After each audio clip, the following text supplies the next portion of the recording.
Officials from the Justice Department today revealing the findings of an investigation into Fulton County, Georgia's jail conditions. U.S. Assistant Attorney General Kristen Clark telling reporters in Atlanta their investigation found unconstitutional and dangerous conditions that jeopardize the lives of those being held there, adding the sheriff's office does not adequately protect inmates from violence by other detainees. In 2023 alone, we identified 314 stabbings and more than 1,000 assaults. This rate of violence exceeds what we've seen in other cities across the country. The House Select Subcommittee on the Coronavirus Pandemic holding a hearing today, reflecting on lessons learned from the pandemic. Chairman Brad Wenstrup of Ohio says that institutions like the National Institute of Allergy and Infectious Diseases and the Centers for Disease Control and Prevention need to avoid straying from their designated duties. NIAID is entrusted with vaccine development, while the CDC is tasked with controlling and containing the spread of diseases. Throughout the pandemic, NIAID encroached into CDC's lane by advising on matters pertaining to containing the spread, creating confusion among the American people. More news online at afn.net and on the AFN mobile app. I'm Rusty Pugh. Interested in seminary but don't think it will work in this season in life? Wesley Biblical Seminary offers flexible options that allow you to take classes live, no matter where you are. At WBS, we don't just educate people, we develop trusted leaders for faithful churches. It's time for you to respond to the calling God has on your life. Take classes from an institution that you can trust for a calling that will not go away.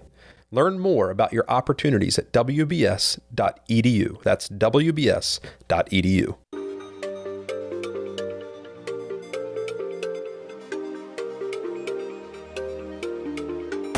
We inform. Religious freedom is about people of faith being able to live out their faith, live out their convictions, no matter where they are. We equip. Sacred honor is the courage to speak truth, to live out your free speech. We also rejoice in our sufferings because we know that suffering produces perseverance, perseverance, character, and character, hope. This is At the Core on American Family Radio. Welcome to At the Core with Walker Wildmon and Rick Green. I'm Rick Green, America's Constitution coach, with you on this Thursday. And, you know, it's starting to feel like one of those, what's the best sports analogy here? It's like this one team just shunned, kicked out some of their best players for whatever silly reason. And those best players went over to another team. And now that team's coach is just rubbing it in, man. I mean, I'm like, starting pitcher, starting players, leadoff hitter, whatever. The Trump troll right now of the left is absolutely hilarious and amazing. I mean, think about it. He's taking the very people like Tulsi Gabbard that the Democrats ran off. They could have had, I mean, honestly, Tulsi Gabbard probably be president-elect right now if the Democrats had not been so foolish.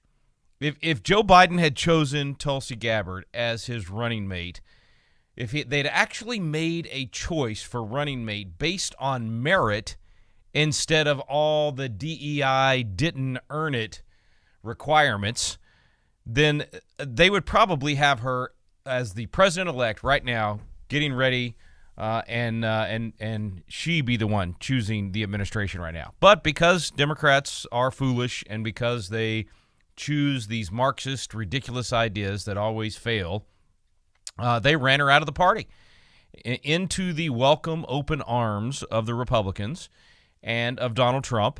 And Donald Trump has now named her as his national security advisor. Get this now. I mean, she has been literally under investigation by the same agencies that she is now going to hold accountable.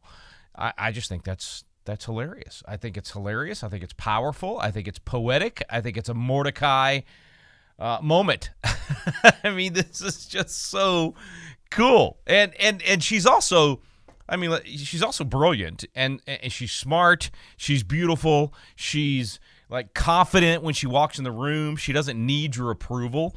She doesn't need to she doesn't have all these insecurities that Harris obviously has, right? She doesn't have to cackle to cover up for her insecurities. She doesn't have to act sassy and rude and bossy in order to cover up for her insecurities, because she doesn't have them.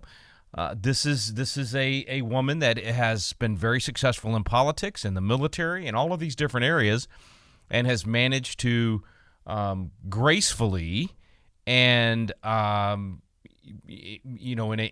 an effective way switch parties and become an advocate for the principles that, frankly, Democrats used to stand for the most part, at least the average Democrat voter, and Republicans, the basic American ideals. And that's a big part of what pushed her away was the left just going crazy and taking over the Democrat Party. So anyway, that's just one example. So Tulsi's, now going to take on a position that is an ultimate troll. And then the big one that everybody's talking about right now, Matt Gaetz for Attorney General. Now, this one has the left they're losing their minds. They really are. They just can't stand it. This is a guy that has been a thorn in their side and in Republican leadership's side.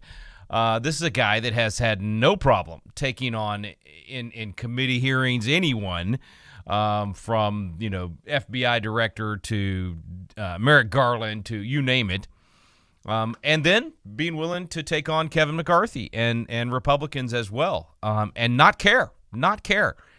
And my favorite, I think, of all is when he with that clip that's going around right now. I don't think we should play it, but it's a clip where he's basically this reporter is like, well, you make it sound like the people that are pushing for abortion are ugly, overweight women, and he said, yeah. And they said, well, what if those people are offended? And he said, be offended. I mean, just without blinking. All right. Anyway, that's the guy we're talking about for Attorney General. And it just has the left losing their minds. But it also has some people on the right not very happy. I've received several texts. We've watched some of the people on, television and social media saying, this guy's not qualified, or he's not, doesn't have enough experience, or he's too much of a firebrand, or he's too much of a disruptor, and yada, yada, yada, yada, yada. I don't care. I think it's great. I think it is one of the best moves Trump has made so far in the chess game that Trump is playing. And what I mean by that is whether or not Gaetz even gets confirmed, whether or not this even ends up happening, it absolutely shakes up the establishment. It is his way. It's Donald Trump's way of saying to the Republicans in Washington, D.C., game over, not business as usual. The swamp is being drained. This is him literally opening the valve to drain the swamp. This is just, of all the appointments so far, this one I enjoy more than any of them, because of what it does to upset the apple carts, because it basically says new game in town, new sheriff in town, and I would not be surprised. I would not put it past Donald Trump to appoint, if they refuse to take, if the Senate refuses to approve him and make it official, okay, fine. We'll just make him, something, I don't know, I don't even know what the assistant, deputy, whatever titles are that don't require Senate approval. But however low on the rung you got to go to get a position that's not going to have Senate approval, and then just don't appoint anybody else. Don't appoint an AG. So then he's acting AG. Who cares if he gets the title? Just go after the corruption in the Department of Justice. I mean, let's not forget, folks. So any of these self-righteous Republicans in the Senate right now that are saying they're not going to vote for Matt Gaetz to be approved as Attorney General, let's look and see if they approved Merrick Garland. If they voted for Merrick Garland, how in the world can they justify not voting for Matt Gaetz? I'm sure there's some of them that will do it just out of spite because they hate him. They hate him because he calls them on the carpet. He points out the hypocrisy. And he's probably got all kinds of junk on him, and they claim to have all kinds of things on him that are going to come out in here. We'll see. Maybe not. But I just love the bull in the china closet right now. I mean, this is what is needed. And I know we have to govern. Now, we're going to hear that a million times over the next few months. You can't just have disruptors. You have to govern. Yeah, exactly. We will. They will. But right now, I love the disruptor. I love the upsetting of the apple cart. I love the bull in the china closet. Why? Because let's not forget what these people have been doing to us for the last 4 years. They have weaponized the federal government. This agency that Matt Gaetz has been nominated to run is the agency that has been barging in on pro-lifers at 5 o'clock in the morning, pointing guns at their children as they arrest pro-lifers. This agency is the same agency that has been putting pro-lifers in jail for 3, 5, 7 years. This agency is the same agency that has completely destroyed the concept of blind justice, equal justice. This is the agency that has manipulated the legal process in Washington, D.C., a 98% Democrat area with these juries that are going to convict any Republican that they bring forward, and these judges that have manipulated the process and allowed the DOJ to completely manipulate and just destroy justice. That's the agency we're talking about here. These are the people, Merrick Garland as the Attorney General, and this agency, the Department of Justice, are the ones that made you the terrorist. You're a terrorist if you show up at a school board meeting and say, I'd like for my daughter to not be raped in the bathroom because you're letting guys go into the girls' bathrooms and locker rooms and showers. This is the agency that called you the crazy person or called your daughter the bad person because they didn't want a guy undressing in front of them in the locker room. That's the Department of Justice that Donald Trump just said, I'm sending Matt Gaetz over there to clean house. And I love it. I absolutely love it. So to all those people wringing their hands and all worried about this, hey, just enjoy the show for a little while. Enjoy the show. We are only 1 week in. I'm still just pinching myself. I mean, every day. Well, it's been 8 days since the election, and already it is mayhem in Washington, D.C. as these federal bureaucrats that bring nothing good to the economy or to the nation, but just are an albatross around the neck of the economy and small business owners and anybody that just wants to live a decent life. They are running for cover, hiding under desks. Of course, I'm being facetious, but they're literally trying to keep from getting fired. What in what world do you get protection from ever being fired? That's these people. We pass these absurd laws that allow them to just thumb their nose at any authority whatsoever and say, I've got civil service protection. I get to keep my job forever, no matter how lousy an employee I am and how much of a political hack I am. I mean, think about these, the thing with the FEMA deal where they're, telling people to skip any house with a Trump sign, and even though it could potentially be dying inside the home from starvation or needing water or whatever it is. I mean, that's how evil these people are. And so, yes, send in Matt Gaetz. Yes, send in Tulsi Gabbard. Yes, send in all of these disruptors that will absolutely shake this house and then rebuild.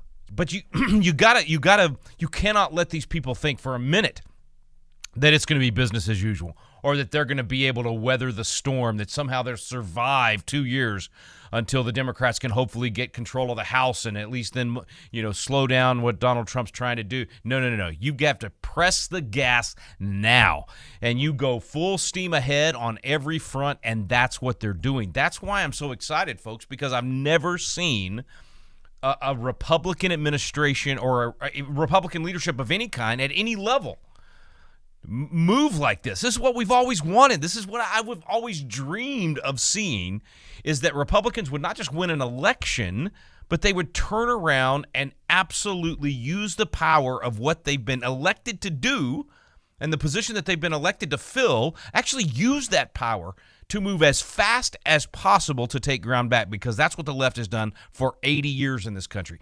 Every time they got a hold of any position of power, they pressed the gas and they took as much ground as possible, and that's why they own every institution in America right now, from entertainment to journalism, media, education, business, all these Fortune 500 boardrooms now, and every political institution in the country at the federal level, and almost every one of them at the state level as well.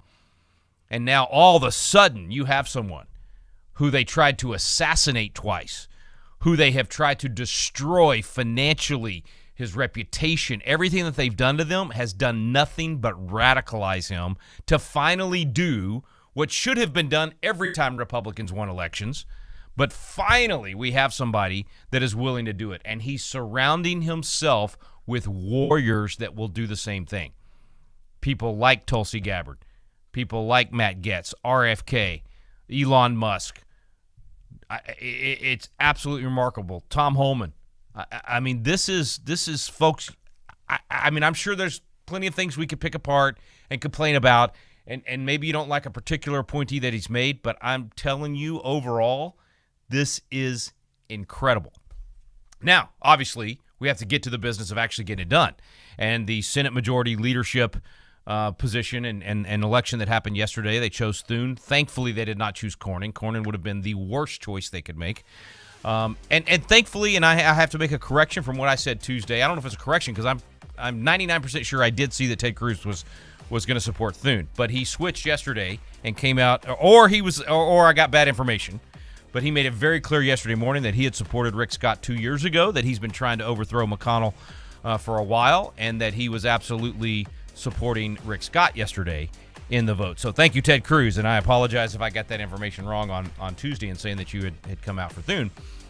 Anyway, bottom line is Thune ended up winning. That's better than Cornyn, not as good as Scott, but we'll see. We'll see if the pressure is on and we can make the Senate do the right thing and get the MAGA agenda passed. Much, much more to talk about, more of these appointees as well. And you, what are you going to do as we start taking back ground in this country? Stay with me, folks. I'm Rick Green, America's Constitution Coach. You're listening to At the Core with Walker Wildmon and Rick Green.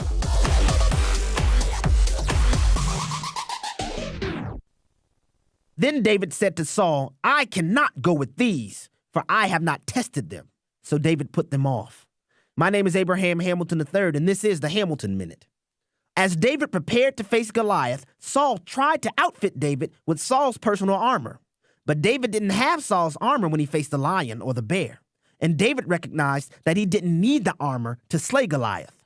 Today, many Christians yield to the temptation to be hipper, cooler, even a little fuzzy on the clear teachings of Scripture in order to face the Goliaths of our day.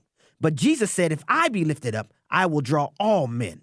We don't need a cool light show to be effective ambassadors for Christ. All we need is to offer what we have freely received. We know the transforming power of Christ because he has transformed us. Listen each weekday from 5 to 6 p.m. Central for the Hamilton Corner with Abraham Hamilton III, Public Policy Analyst for the American Family Association. As Christians, how can we even begin to impact others when we live in a culture where truth is relative? It all starts with God's Word. Join us for Activate Summit 2025 at Cadence Bank Conference Center in Tupelo, Mississippi, June 12th through the 14th, 2025. The theme is Biblical Bedrock, building on the authority of Scripture, and it's designed to help you acknowledge the Bible's authority and submit to the clear teaching of Scripture. Hear from Frank Turek. Evolution describes what does behave, not what ought to behave, right? It doesn't give you oughts, it just gives you what does happen. Todd Herman. God always uses evil for good. He is very intentional, and he intentionally chose you to live through times such as these. And more. The main sessions are for ages 13 and up, while Activate Kids is a separate track for ages 6 through 12. Register for Activate Summit 2025 by visiting activate.afa.net/summit.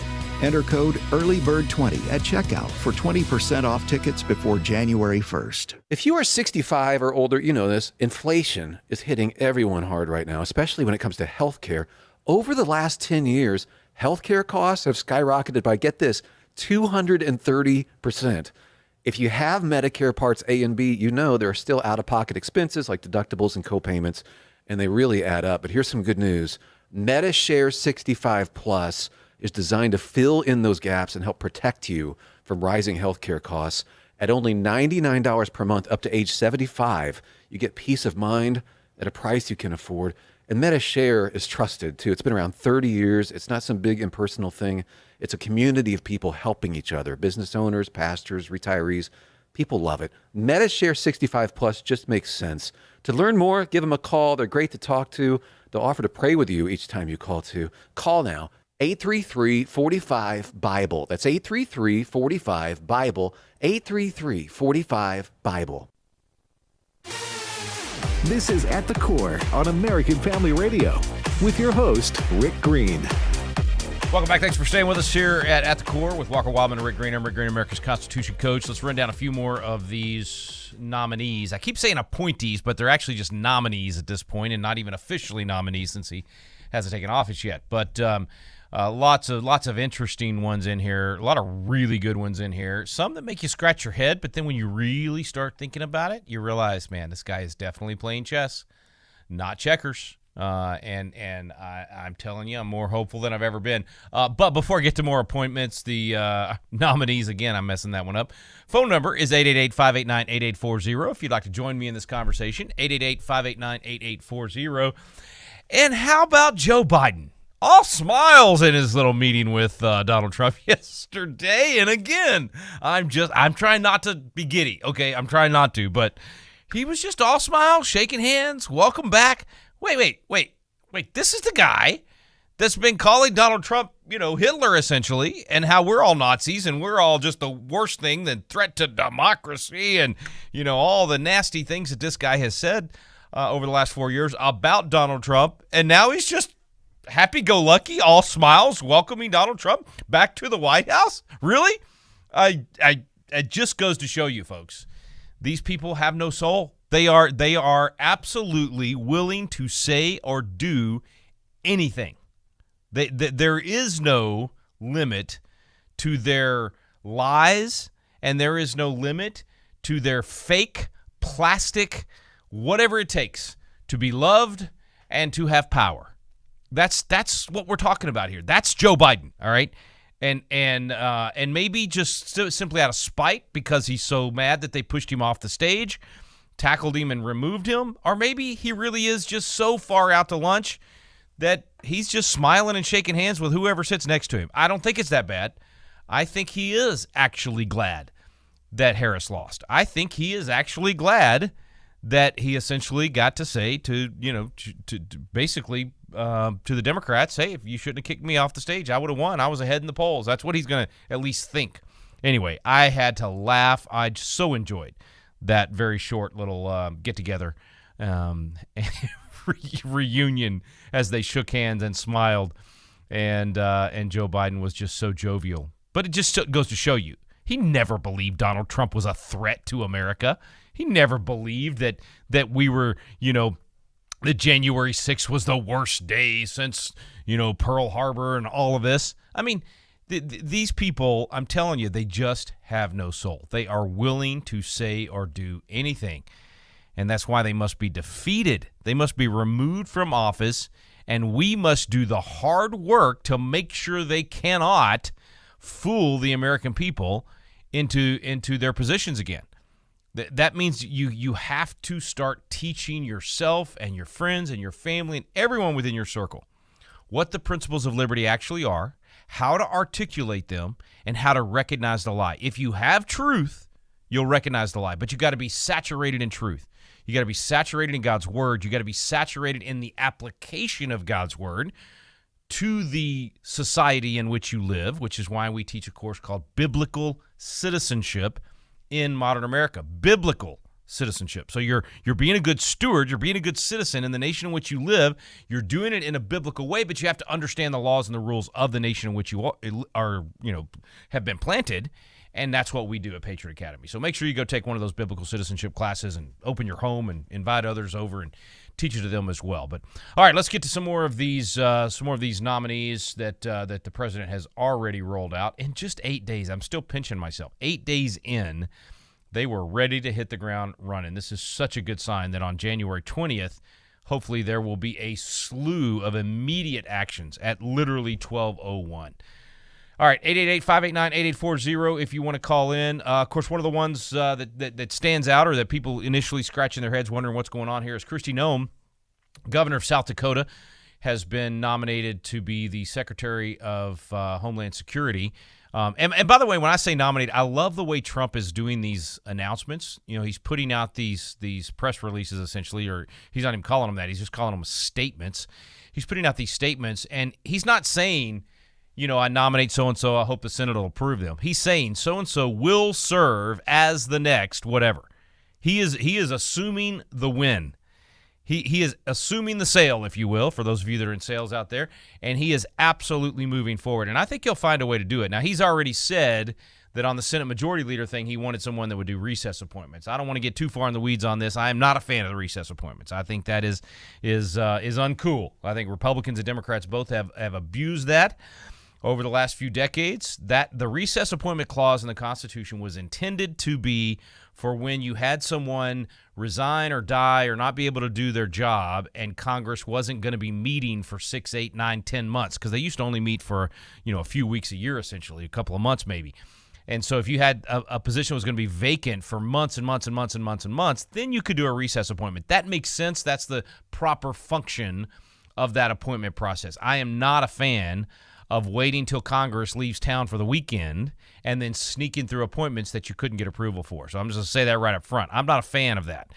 Now, I realize we're in you know, not desperate times, but pretty close to desperate times, as the Marxists have taken over so many of our agencies, and we desperately need to get in there and clean house and stop the corruption. And we're, you know, literally jailing people and all of that. So I get it. You got to do extraordinary measures sometimes. And so, you know, maybe I can be convinced to expand that recess appointment power a little bit in this unique circumstance, but I'm not sure. I want to have more civil discourse on that one before January 20th gets here. My preference would be, obviously, that the Constitution be followed to the letter, and that you know, he get these nominations out early like he's doing, and actually get the Senate to go ahead and start having, if nothing else, informal hearings and discussions, and go ahead and start counting your votes. And then day one at January 20th at 12:01, convince the Senate to immediately meet and approve that whole list. Don't go through these long, drawn-out hearings about these folks. You've got plenty of time to do your homework, and it's not like they're unknowns. Everybody is well aware of who Tom Homan is, and he's testified in front of Congress many, many times. Everybody's well aware of who Kristi Noem is. She served in Congress for 3 terms, so they know her well there. And then, of course, as governor, she's been very vocal. So speaking of Kristi Noem, just real quick, running down this one, because a lot of people are wondering why Secretary of Homeland Security kind of expected her to be appointed to something in the cabinet, but this one was a surprise. I think, again, Trump is playing chess. Think about the tag team that Kristi Noem and Tom Homan will be. I mean, Tom Homan is absolutely a bulldog. He is a Winston Churchill, obnoxious, in your face. I don't care what you think. I'm going to get this job done because the fate of the free world is at stake. Western civilization is being destroyed, and I don't care if I step on your toes. My intent is to stomp on them. All right, I love that. I think that's exactly what's needed for the borders are. So Tom Homan is the perfect choice to do that, get it done. Don't apologize. Don't be polite. You get in there and do what needs to be done to save this nation. And then Kristi Noem, as Secretary of Homeland Security, will be working side by side with him. Kristi, as a governor, is very good at articulating why we need the bulldog and why we're doing what we're doing.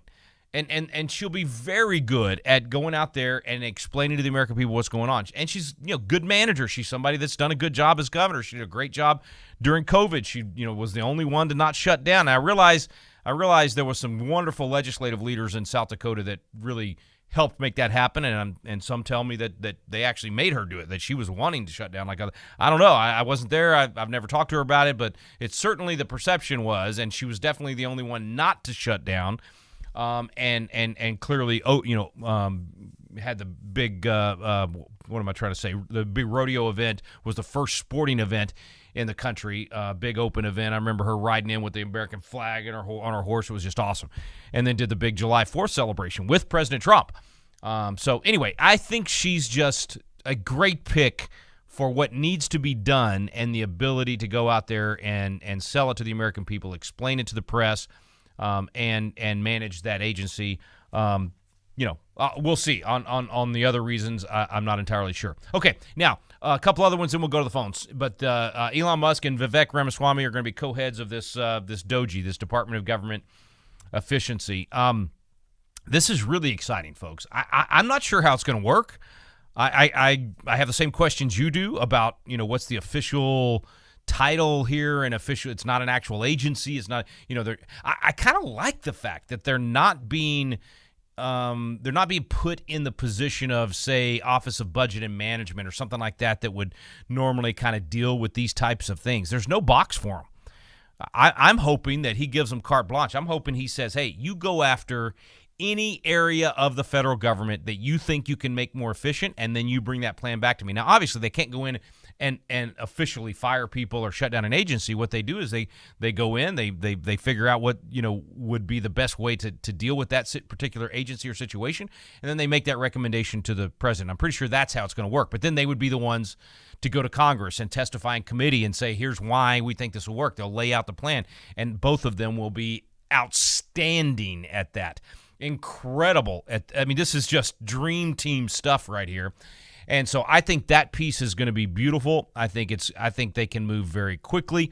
And frankly, they need to move quickly, because when you talk about cutting $2 trillion out of the budget, when you talk about what Elon Musk is saying, which I 100% agree with, to go from 400 and whatever agencies down to 99 or less, I am 100% in agreement with him on that. But to do that, you're going to have to slice and dice fast, because all of those deadbeat, dead weight employees, all of the people that are living off of the government through those agencies and getting the handouts and getting the contracts and all, they're all going to be lobbying.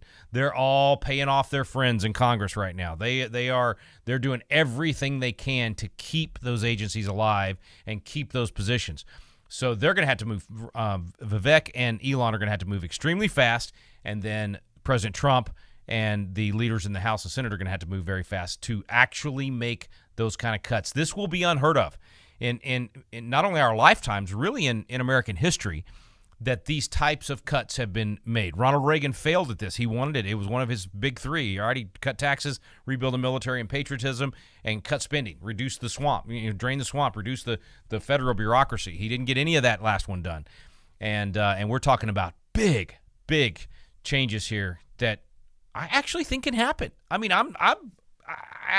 around this a long time. I've been doing this 30 years, and I have never felt so confident that the big changes that we started talking about in our Constitution classes 15 years ago, that we've been teaching at Patriot Academy 24 years now. So these are things we've dreamed about. These are things that we have said should be done. These are things that we've taught these young leaders to do, and some of them are now in Congress and can help make this happen. But I guess I'm just pinching myself, because I guess it was a big part of me that didn't think I would live to see it. I thought this was one of those things where I was planting trees I would not enjoy the shade. That I would be dead and gone by the time those trees were big enough to throw off some shade, but my children and grandchildren would benefit from it. And yet we are on the cusp of seeing it happen in our lifetimes. That is super, super exciting. One more appointee, and then I'll go to the phones, 888-589-8840. We'll try to get one in before the break. Pete Hegseth, Secretary of Defense. I don't think Tuesday when I was on the air this one had happened yet. Maybe it had. I love Pete. I think Pete's going to be great. I've had him on my show. I've read a couple of his books. I think he's phenomenal. And some people are saying, well, he hasn't been in a management position, or he hasn't done this, or he hasn't, all this kind of stuff. Listen, this guy has a great head on his shoulders. He's got a tremendous resume. I think actually he will be fantastic. And this again is to upset the apple cart, to say to the Pentagon, a massive bureaucracy, no more business as usual. We're coming in and doing this thing different. And I've said for a couple of years now, Trump, if he wins, is going to have to go in and wipe out all the leadership at the Pentagon. He's going to have to fire all of the generals that have brought in all this woke nonsense, that forced the jab on all these people that lost their careers because of it. I mean, all the nasty stuff that we've talked about somebody's going to have to, revamp that. And I think Pete Hegseth is a great choice for being able to do that. Okay, let's try to get one in before we go to break. Phil in Texas, you're our first caller of the day. What's your comment, question, or insult? Phil, it's all yours, man. Well, I'm all excited with you. I think it's very encouraging what's going on, but one more very important word, caution. Let's please be praying for President Trump's safety the safety of these other good, conservative, solid Christian people, because the left would do anything to wipe them out. Yeah, man. No doubt, Phil. Actually, fantastic point, 100%. We've been telling everybody to be vigilant throughout the transition, that during this transition time, it is vitally important that you pray not only for President Trump's safety, but for this transition team to have the wisdom and the discernment and the courage to do exactly what they're doing, which is to put the right team in place and to protect those members that already, because I guarantee you, there's no doubt all the attacks you can think of are going to be coming at Matt Gaetz and Tulsi Gabbard and Lee Zeldin and all these other people that have been appointed. But to the point, obviously they've tried to kill Donald Trump multiple times. Probably the most sought after assassination, maybe in the history of certainly in the history of our country, maybe in the history of mankind. So there's a lot of people that would like to take him out and love to see him taken out, and there's going to, I'm sure, be efforts. And so I think God has already, it's obvious that God has saved him at least twice, but I think many, many times attempts to take him out have been thwarted. So those prayers matter. Everybody needs to keep lifting him up. That ought to just be part of our daily prayer, protection and health and all of those things, because to see this thing through, man, this is huge, and unbelievable stamina, this guy, throughout the campaign. He's going to need that for 4 years to see this through. And honestly, 2 years. We've got 2 years to really make these kind of big changes. And it coincides perfectly with the 250th birthday of the country, which we might talk a little bit about when I come back.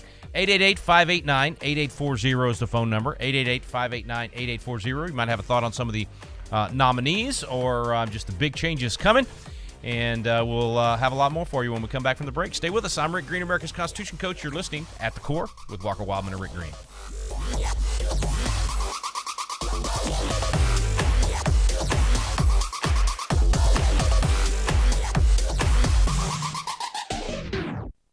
What's your reputation?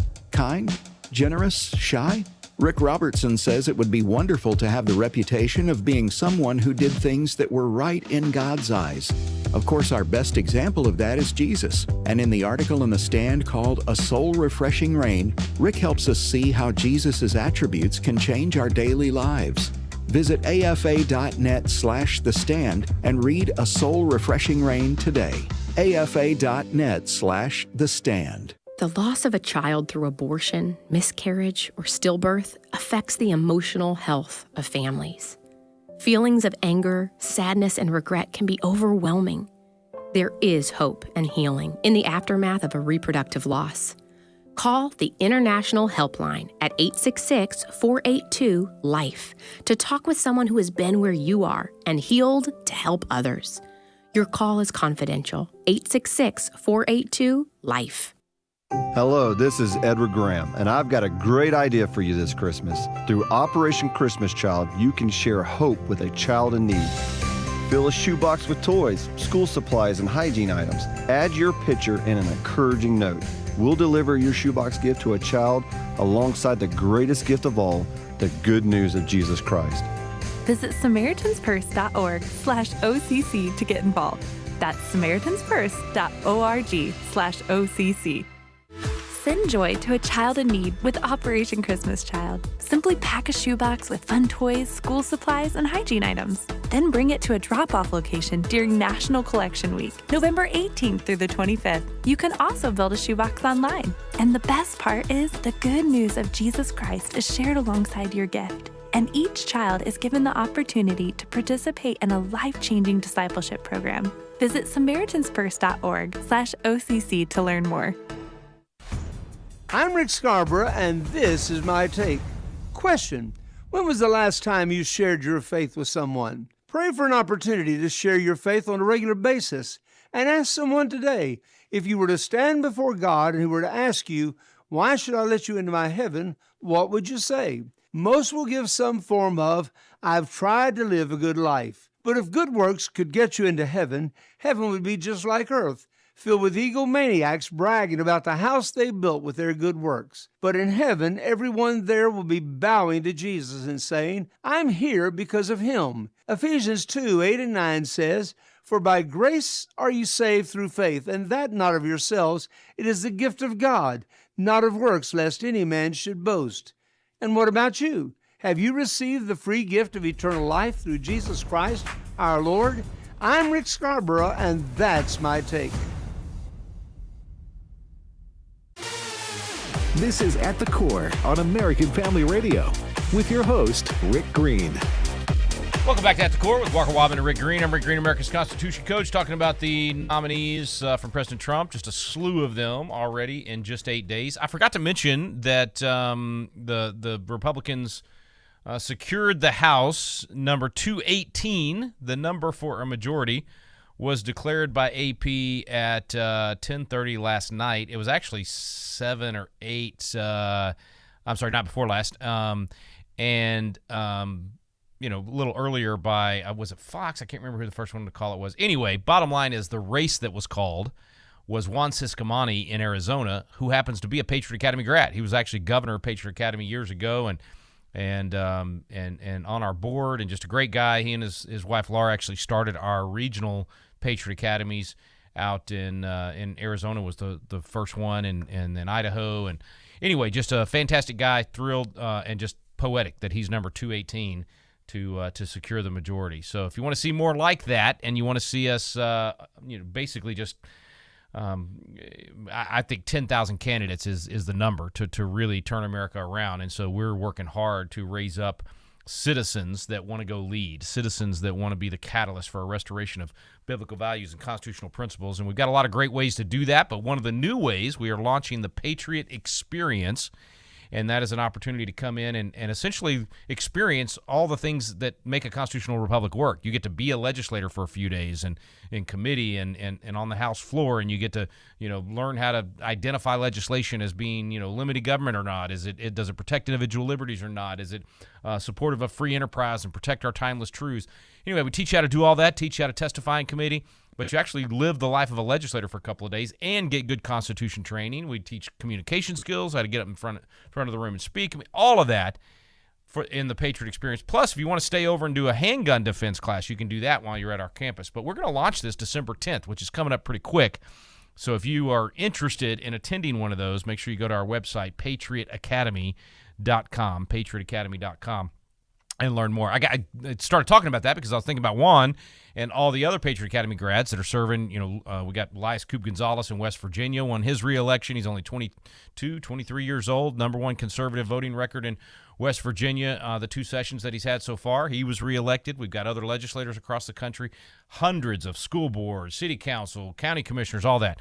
But we need 10,000. So you got to help us get there, and we got to get there by July 4th, 2026, the 250th birthday of the nation. So this window, I keep saying the window's been cracked. We got to shove it open in this window of opportunity. We've got to take ground back. We got to restore truth, justice, and the American way, and you can help us do that. Go to patriotacademy.com today and learn more and become a part of the solution. Okay, let's get back to the phones. How about going to Texas, of course? Callie in Texas, you're up next. Go ahead. Hi, thanks for having me.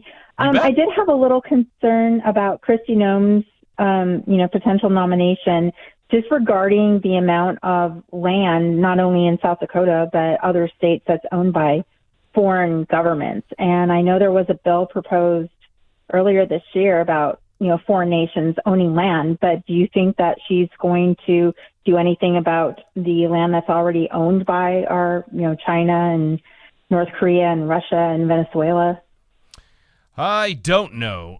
It's a good question, Callie. I know I was slow to come around on this one because I'm a free market guy, and initially it's like, I don't want the government getting involved in every land transaction and determining whether or not the buyer has any ties to a foreign country or whatever. However, I recognize that it's needed. There is a concentrated effort by China to buy up as much land in America as possible, and they're doing a lot of that. And so I know Texas had a bill on this. I can't remember if it passed or not, and I do not recall whether or not there was one in South Dakota or if she was for or against it.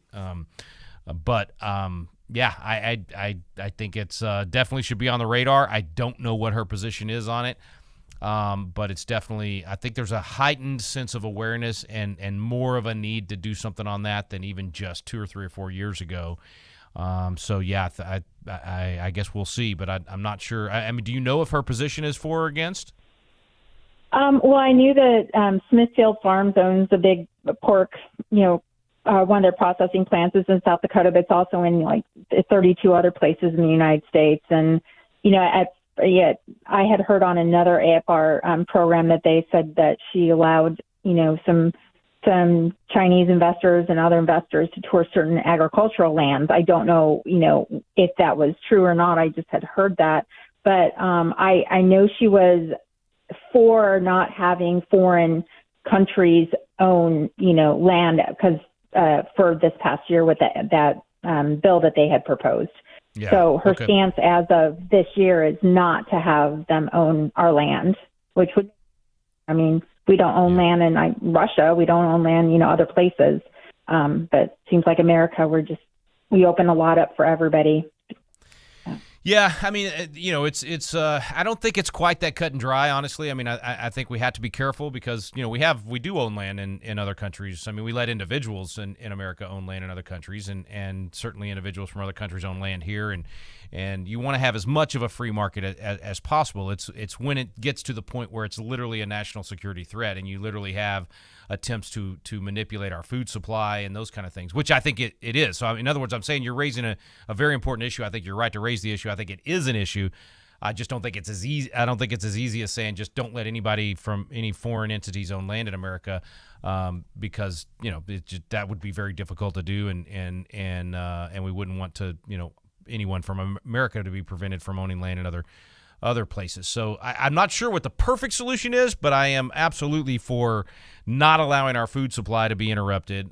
But that threat also, by the way, comes from not just China, but the Marxists in America, the leftists that have controlled our government for the last few years. They have tried to manipulate our food supply as well, and they've used this absurd fake science climate change hoax to try to shut down much of our cattle operation. They're doing that all over the world. It's crazy what they're doing. And so it's not just from China on that front. It's also people here.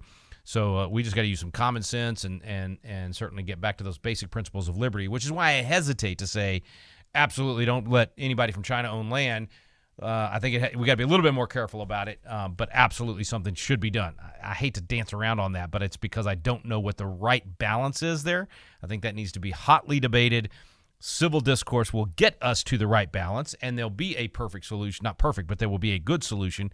And I do think she's the type of person that is willing to engage in that kind of study and discourse and push for the right balance. And certainly Donald Trump's going to have very strong feelings about it, and she's going to be loyal to the agenda that he lays out as the boss. All right, let's go. Let's see. Brian's actually also in Texas. Sorry, folks, going to Texas a couple times in a row here. Brian, go ahead.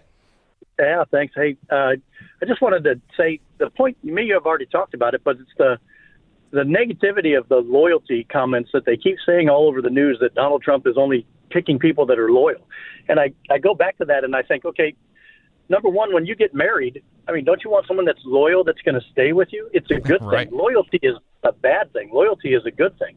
And it's rich. I find it really rich that the people that would cover up for Biden being their loyalists or his loyalists are the ones that are trying to make loyalty now seem like it's a bad thing. We can't have these loyalists like Matt Gaetz. He's just a loyal. That's what Trump wants around him. And they said it nice last night on Gutfeld. The guy's been shot. Don't you think he deserves to have loyal people around him that are going to help protect him? Yeah, 100% agree, Brian. Absolutely right. I mean, obviously you want loyal and competent people, which I think he's absolutely choosing.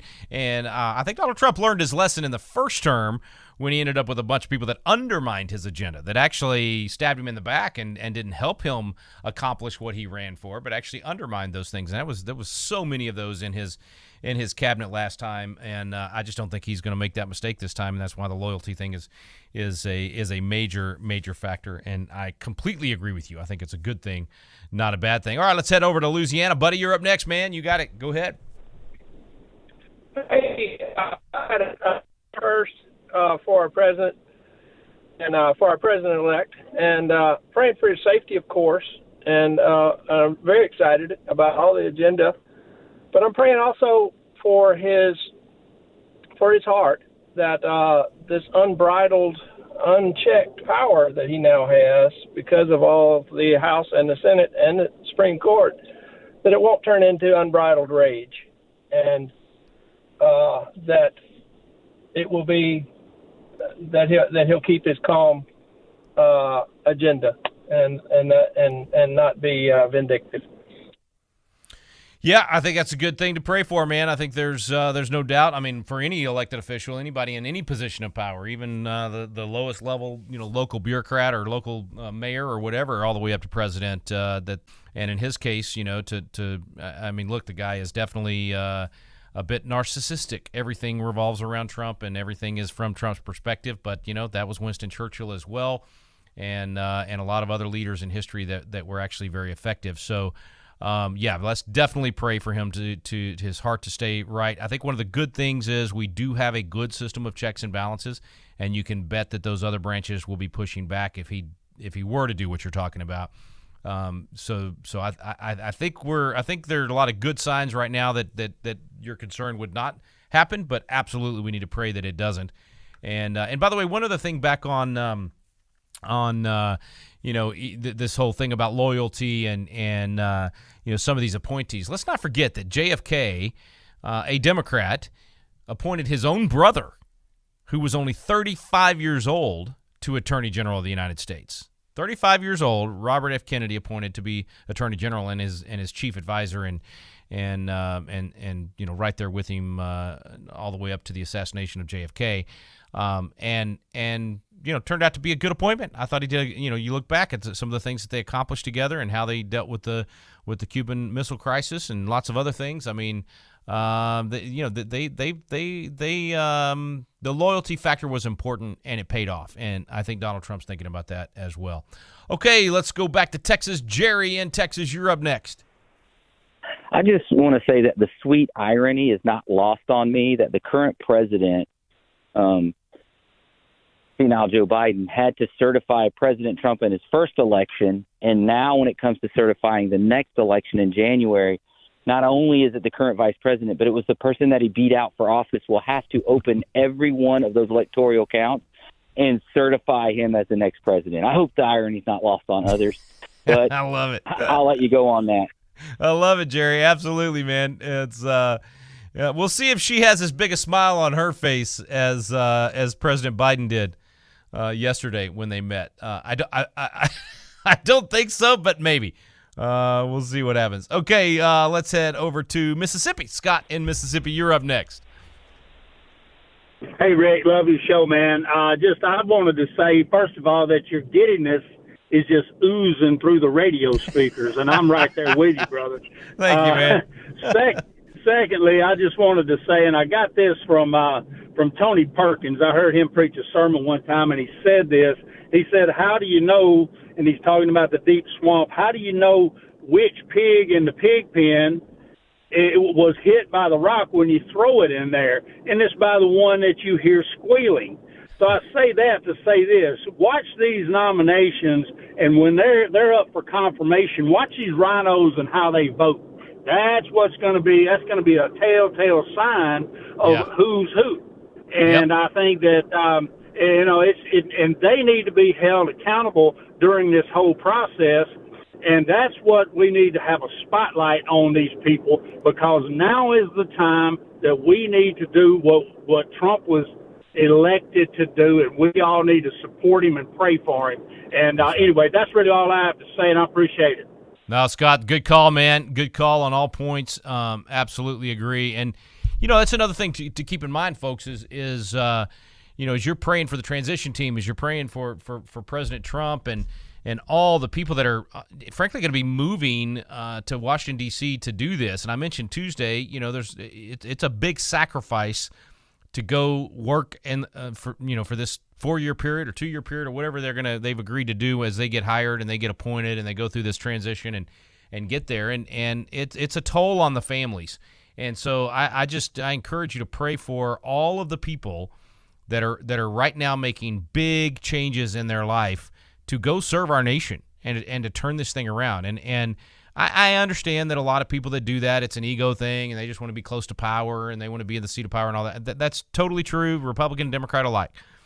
But I know a lot of these people that are headed that way, and they are good people that really are sacrificing to do this. They're gonna give up positions of influence and power that they have back home.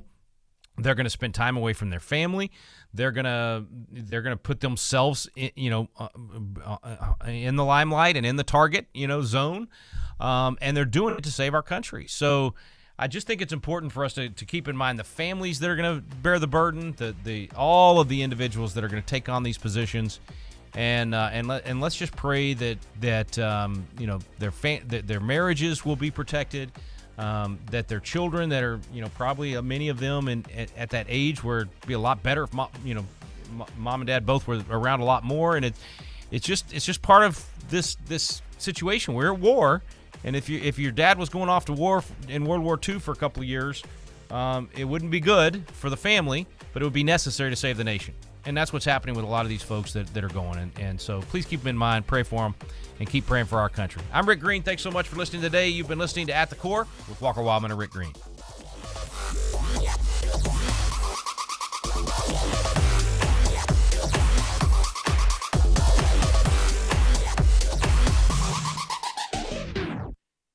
The views and opinions expressed in this broadcast may not necessarily reflect those of the American Family Association or American Family